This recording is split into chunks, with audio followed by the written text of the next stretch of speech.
Audio Jungle.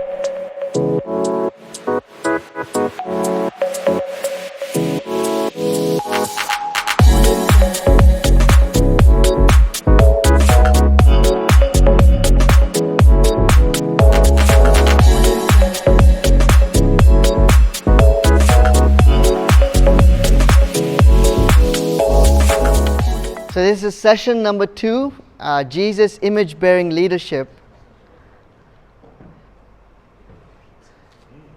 Now I have to say some of these things today or this session might be, hopefully would expand our thinking of who a leader is. Okay, biblically, not based on personal opinion. So let's go back to Genesis. So Genesis 1:27. The Bible reads, God created mankind in His own image. In the image of God, He created them, male and female. He created them. So God created humanity in His image. Okay? Not news to anyone. And then the question is, well, what are we supposed to do? Okay? So the next thing we find out. God blessed them and said to them, be fruitful and increase in number. Fill the earth, subdue it, rule over the fish in the sea and birds in the sky and over every living creature that moves on the ground. So this is a collective vocation. God creates humanity in His image and He says to them, they need to be fruitful, they need to increase in number, fill the earth, subdue it, and to rule over His creation.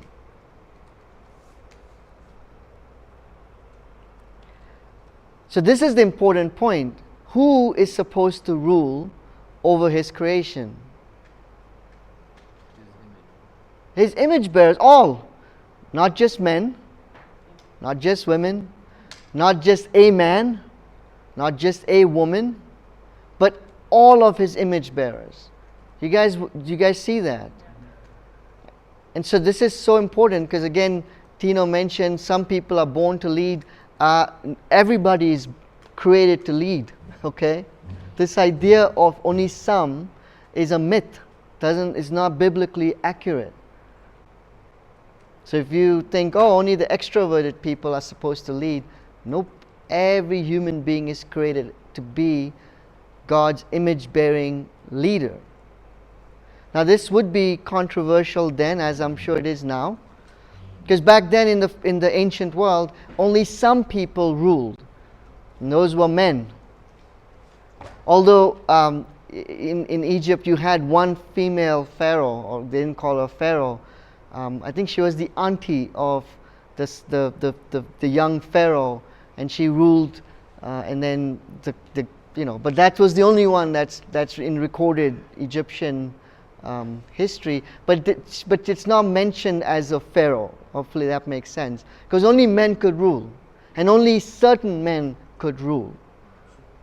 And that's probably true for longest time. Do you guys with me? But do you understand the Bible is not saying that, right? So in your ministry, you can't. Who can lead in your ministry? Everyone. Okay, everyone. There's no special leader.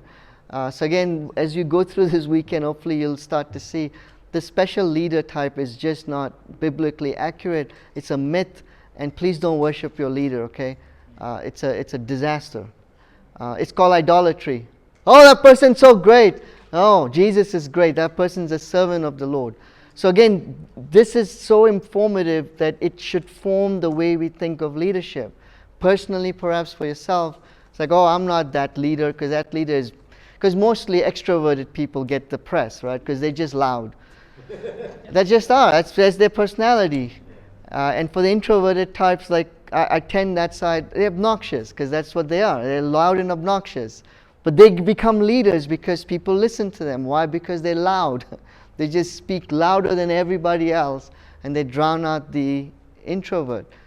They're really smart people because they're the thinkers. So you ask the introvert, they'll tell you what the problems are, they'll tell you the answers, the solutions, but they won't speak loudly. They'll speak softly, and they'll tell you most likely in a one-on-one setting. They won't be up there preaching or teaching or telling the whole world what should be done. That's just the way it is. Nothing wrong with either. Hopefully you get both types, and everyone in between are God's image-bearing leaders. And also the key, who are they ruling? Who did God create humanity to rule? Not each other. You hopefully pick that up too. Go back to the text if you're not sure. Just read the text again. We're not ruling one another. Right? And this would be extremely controversial again back then, because the Pharaoh is ruling people, and that's how kings, and that's how the ancient world operated, right? You guys with me? So this is really the biblical basis of leadership. All image-bearing leadership. That's how the Bible starts. So we have to take the Bible seriously. So all mankind, God's image-bearing leaders. All. But sadly, we don't see that then when Genesis was orally communicated and eventually written. That's a whole other conversation. Then or now, we don't see that. Right? We don't see this egalitarian leadership model. Right? Everybody. But why? Well, Genesis 3 happens, the fall. And then Genesis 5, look at what happens. This is the written account of Adam's family line. When God created mankind, He made them in the likeness of God. We know this. In verse 2 it says, He created them male and female and blessed them, and He named them mankind when they were created. But watch what happens. When Adam had lived 130 years, he had a son in his own likeness, in his own image, and he named him Seth. So we have the consequence of fall is image corruption. No longer is humanity in the image of God, but in the corrupted image of Adam. And so here we are. So again, God's ideal creation did not have hierarchy. It just didn't. You know? But God's fallen creation sadly does. So all mankind no longer in God's image-bearing leaders, but Adam image-bearing leaders. Which is not completely accurate, the statement itself, because in Adam we have now created leaders and followers and all kinds of mess and junk that has entered into God's good creation. But thanks be to God who in His mercy sends us His one and only Son. So 2 Corinthians 4 verse 2 says, the God of this age has blinded the minds of unbelievers so that they cannot see the light of the gospel that displays the glory of God, the glory of Christ, who is the image of God. So Jesus is the image of God. He's not in the image of Adam, which is really great. So He is the fully, truly human, who never really, whose image is in the image of God, who reflects God fully. And we're so grateful that He did that. And He is that. So Jesus is God's image-bearing leader.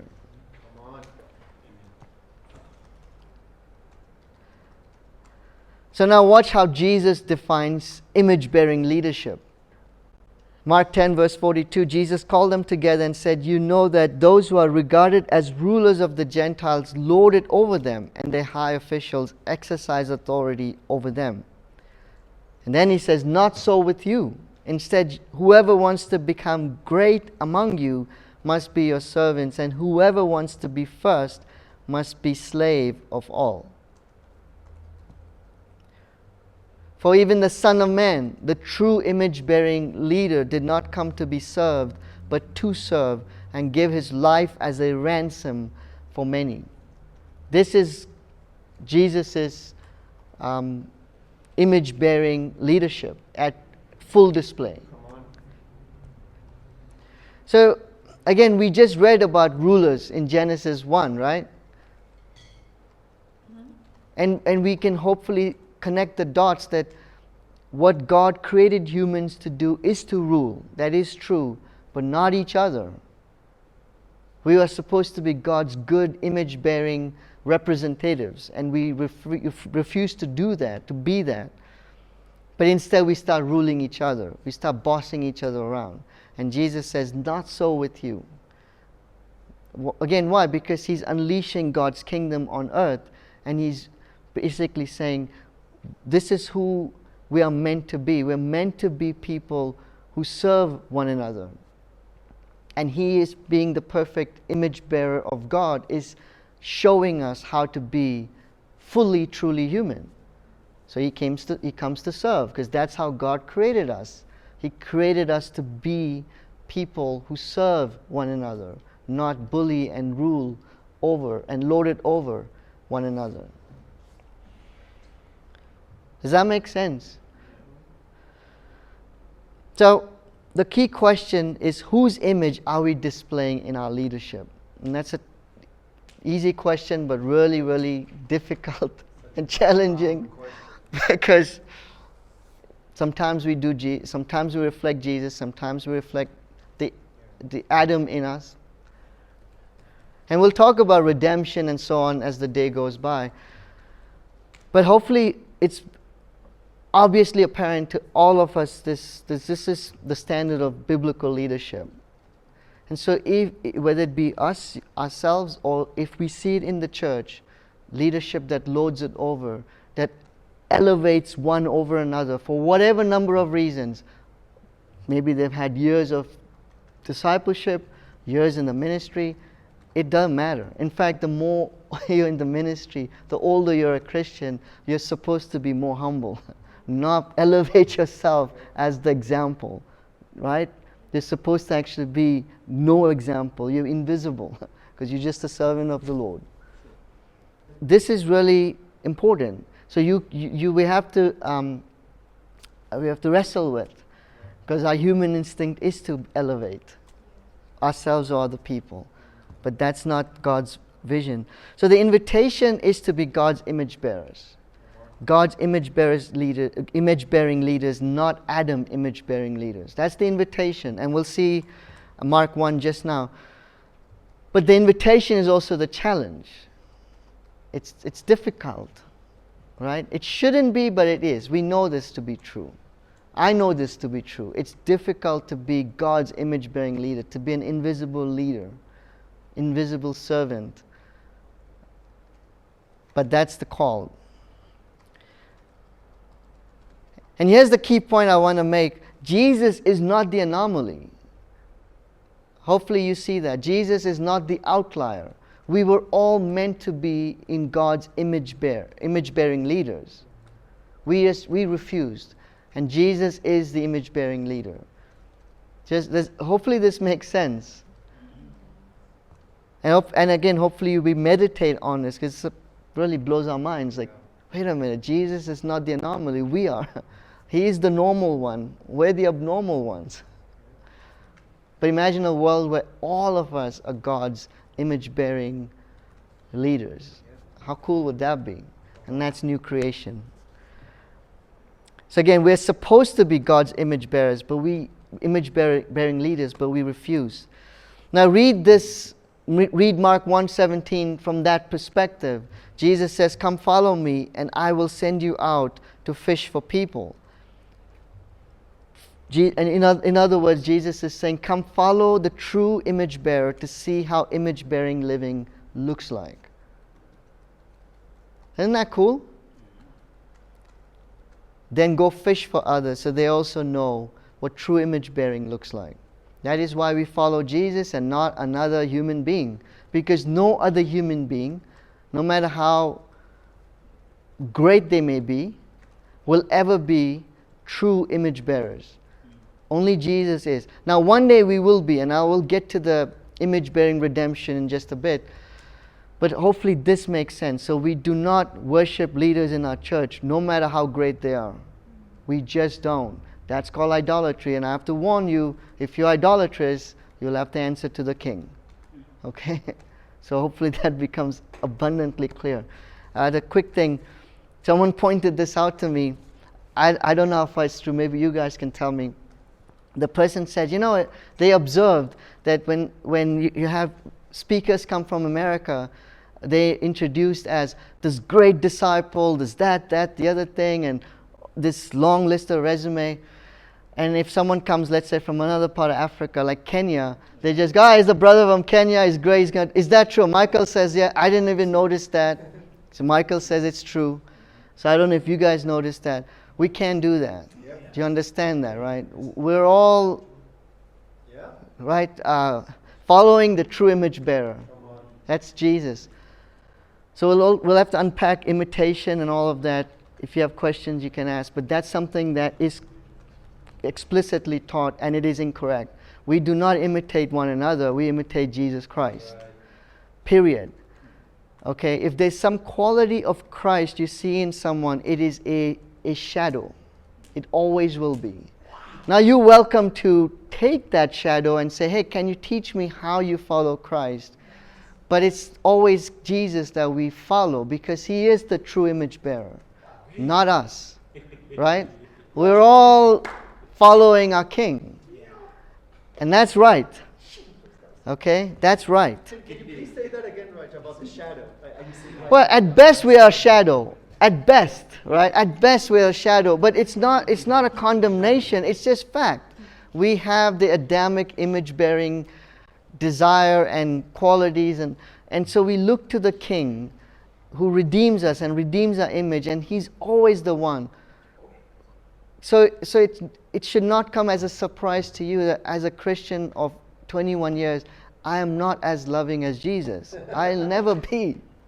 So when you come to me and say, Raj, you were not as kind, I shouldn't be upset at you. I should thank you and say, yes, you're right. I'm so sorry.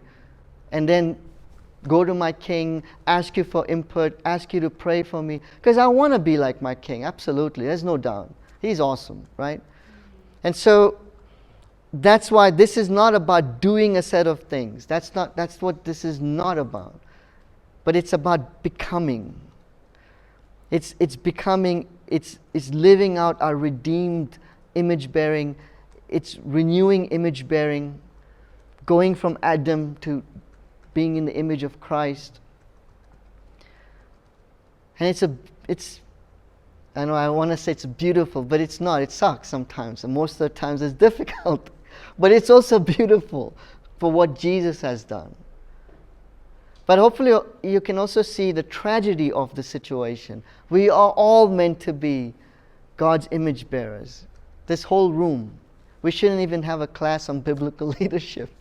And I certainly shouldn't be teaching it. Not just Jared, he said he shouldn't be. I shouldn't be either. Because we all should be God's image bearers, living out this beautiful reality. But we don't.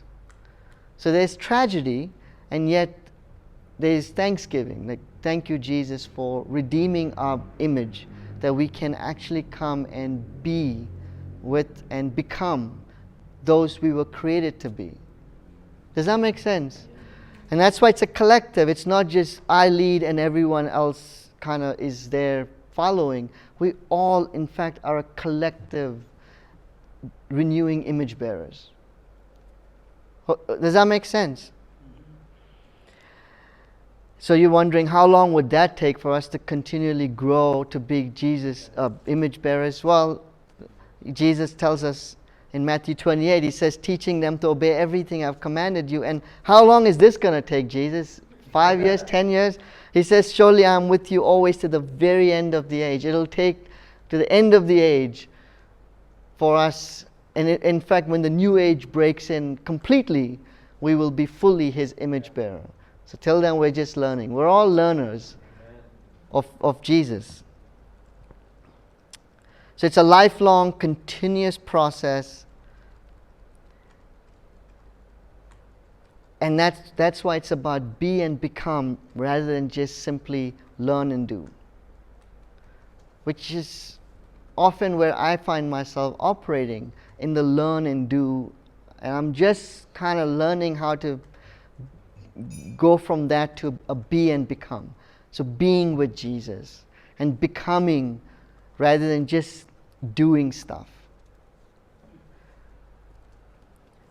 You know, Angie said something a couple of days back, really, you have to think about it, I'm still thinking about it. And she says in her observation, she's seen that people can behave a certain way but not learn. And I thought that was, again, you have to really think about it. You can behave a certain way but not really learn. So in other words, you train yourself. And I can attest to that. It happens in the ministry. My first time I experienced it was I had something happen with a brother. This is long time, almost 20 years back. What happened is I was praying at the end of a Bible study. It was about 10 p.m. I guess my prayer went a bit too long. As a young Christian, I was a little bit zealous. And so the guy threw something at me to make me stop praying because it was getting late. And I didn't think that was cool. I was like, man, I'm praying to the Lord. Like, come on, man. So, you know how this, like, he thought this conflict needed to be resolved. He said, hey, we should talk about it. And so I didn't really want to because the next day it's a football game. I'm watching it. So during halftime, because I don't keep things to, I'm like, I moved on. He wanted to talk to me just to make sure we are okay. So during halftime, he lived across from me, so I ran up to his house. I wanted to make sure the conversation ends before the game starts. And he had put a bowl of peanuts in front of me. And he said, have some peanuts. Like, I want peanuts. He said, no, please have some peanuts. I'm like, I really don't want peanuts, but thank you. But no, thank you. And so, oh, okay, all right. And then he said, are you okay with what happened yesterday? Now, I said, I don't think he apologized to me, which is a whole other thing. I said, yeah, I'm fine and whatever. I just want this thing to end because I have to go watch the game, you know. So I'm okay with you. Then he says, and oh yeah, you know, the reason I'm putting out peanuts is because this person says to me, they were trained that if there is a conflict and they're discussing the conflict, they have food in the middle so that it breaks the tension. And that's why he has peanuts. He didn't mean it. It wasn't something he doesn't care. I know he doesn't care. So, all right, fine, I don't care. Whoever trained you in that, they gave you the information. You did the behavior, but there's no learning. You're not doing this because you genuinely care. You know, and you're flexing your muscle. You're a leader. You could throw something at me and stop me from praying, whatever, and then you want me to just say, whatever, I don't care. I really want to just watch the game. But when Angie said that, that's the memory that came. Now, I'm not picking on this person because I've done it too. I've been trained because ministry trains you. I'm trained. So when you say something, I'm trained. I can script it. Now, it's not just ministry. I used to also do desktop support in IT. We were trained to answer your or respond to your frustration. So we'd say something like, oh, I'm so sorry. This must be really frustrating for you. I don't care it's frustrating for you. You don't know how to use your computer. It's not my fault. But I'm supposed to say it. It's a script. In fact, you can look it up. It's a Microsoft desktop support. There's an exam. And they have these scripts in the study material. So it's not just ministry. Every job has its own scripts, right? But it doesn't change you. It just, you don't mean it. Now keep doing it. Hopefully over time, you actually mean it. But my point is, you know, it's the be and become. That's the point. Because we want to become like Jesus. Because Jesus means it. You know, when he has a meal with us, he means it. He doesn't just have a meal because he's trained to have a meal. Okay. So I want to leave us with this question, and you can ponder on it, maybe talk amongst yourself. What happens when we don't consider the image-bearing basis for biblical leadership?